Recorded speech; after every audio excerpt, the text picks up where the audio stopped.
실무를 풀 때 중요한 점은 그게 점수가 중요한 게 아니라 연습을 첫 번째로 하는 거고요. 맞아.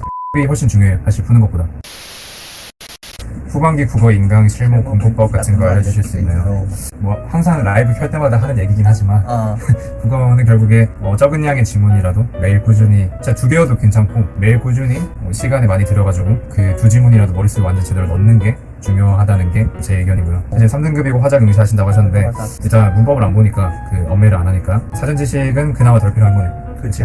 대신 독해력이 되게 중요한 거고 그러면 더더욱 비문학 공부가 중요해지겠죠. 실무를 좀 충분히 이제 사용할 수 있어야 되지 않나 싶은데 3등급이면 사실 뭐 그 밑에 같으면은 이제 독해를 하는 방법이나 이런 거 자체를 애초에 잘 모르는 경우가 이제 많은데 이제 3등급이나 그 위쪽 같은 경우에는 그래도 기본적으로 내가 어떻게 글을 읽는지에 대해서는 다 알고 있는데 이제 시험장에서 그걸 좀 빨리빨리 읽어내거나 좀 빨리빨리 그 해석을 하거나 이해를 하는 게 시간이 좀 오래 걸리고 이제 그런 거다 보니까 아직 능숙하지 않은 거지. 그렇다 보니까 좀 이제 실전 모의고사 같은 거를 기출도 그렇고 같이 이렇게 좀 병행을 하면서 조금 시간 관리하는 거 좀 연습을 하고 그 다음에 뭐 처음에는 조금 빨리 한번 풀어봤다가 그 다음에 다 풀고 나서 다시 한번 꼼꼼히 이렇게 한번 살펴보고 계속해서 뭐 지문을 읽는 연습이 필요하죠. 아무래도 뭐 특별히 뭐 사실 나는 3등급부터는 크게 인강이 그렇게 필요하다고 난 생각은 안 하거든. 별로 국어 같은 경우에 그 EBS를 한번 이렇게 살펴보는 거는 필요할 수도 있는데 이제 그거 말고 따로 뭐 이제 문학이나 비문학이라 그래서 따로 굳이 인강을 들을 필요는 나는 없다고 생각을 하기는 해.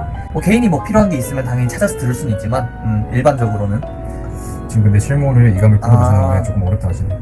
그치. 이감 어렵죠. 그치. 이감 어렵지. 사실 나도 네, 어렵죠. 나도 이감 맨날 많이 틀리면서 풀었는데 이감은 그러니까 이게 실무를 풀 때 9월이 됐든 지금이 됐든 슬슬 풀어야 될 시기긴 한데 실무를 풀 때 중요한 점은 그게 점수가 중요한 게 아니라 시험을 치는 연습을 첫 번째로 하는 거고요. 맞아. 두 번째로는 시험을 치고 나서 항상 오답을 해야죠. 오답을 해야 되는데 이 오답을 얼마나 꼼꼼하게 제대로 하냐가 진짜 실력을 키워주는 거에 판가름이 이걸로 나는 거고 오답이 훨씬 중요해요. 사실 푸는 것보다. 풀어서 내가 몇 점 나왔다 이거보다는 오답을 내가 얼마나 꼼꼼히 했는가가 중요하고 7월도 거의 다 끝나가니까 이제는 더 이상 뭔가 새로운 거를 받아들이기보다는 그리고 3등급 정도면은 어느 정도의 기본은 되어 있는 상태니까 이제 거기서 본인의 걸로 이 지문들을 많이 만드는 연습을 하는 게 훨씬 중요한 것 같아요. 그래서 지문 하나당 이거를 내 머릿속에 완전히 넣는다는 생각으로 읽고 또 읽어야 되는 것 같아요. 오답을 할 때는. 그게 저 같은 경우에는 빠르면 30분 길면 1시간도 더 걸리고 이랬던 것 같은데 한 지문당. 근데 그 정도는 시간이 들여야 되는 것 같고 그래서 실무를 푼다고 해도 저는 어떤 식으로 풀었냐면은 그러니까 이틀 주기로 풀었는데 이제 첫날에는 일단 푸는 거 시간 재고 풀고 그리고 뭐 답책하고 적당히 내가 틀렸던 문제들이나 헷갈렸던 것들만 보는 정도로 하고 둘째 날에는 이제 그 시험 자체를 한번 다시 이렇게 풀어봤던 것 같아요. 다시 풀어보면서 이거를 풀 때 내가 어땠는지들의 기억을 좀 되살려보기도 하고 그리고 특히 아까 말한 것처럼 비문학 제대로 오답을 하는 거에 시간을 많이 썼고 그렇게 하는 식으로 이렇게 이틀 주기로 번갈아서 공부를 하면은 일주일에 3개씩 계속 오답을 제대로 하게 되는 거고 그렇게 하면 한 달에 뭐 12개 지금 남은 기간만 하더라도 꾸준히만 한다면은 적어도 40개 이상은 풀고 들어갈 수 있는 거니까 그 정도만 해도 저는 많이 늘지 않을까 생각합니다. 그 사설이 솔직히 지금 말씀하신 대로 사설이 되게 좀 어렵고 실제로 저나 뭐 이제 제 주변에 뭐 다른 공부 잘하는 친구들 봐도 솔직히 사설 풀었을 때 점수가 진짜 막 잘 나오거나 기분 좋게 푸는 친구는 별로 못 봤는데 이제 그렇다 보니까 사설은 저 같은 경우에는 아까 처음에 말한 것처럼 시험을 보는 연습의 용도로 사용을 하는 게 가장 좋다라고 생각을 하고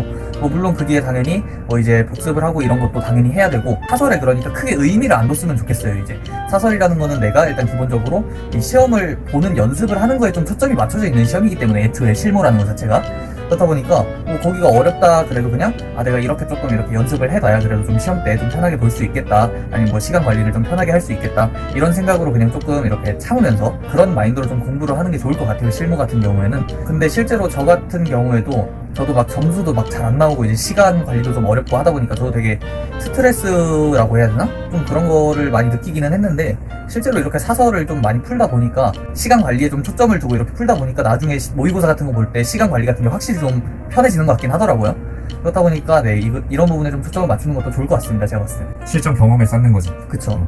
말 그대로 실전 경험을 쌓는다. 첫 번째.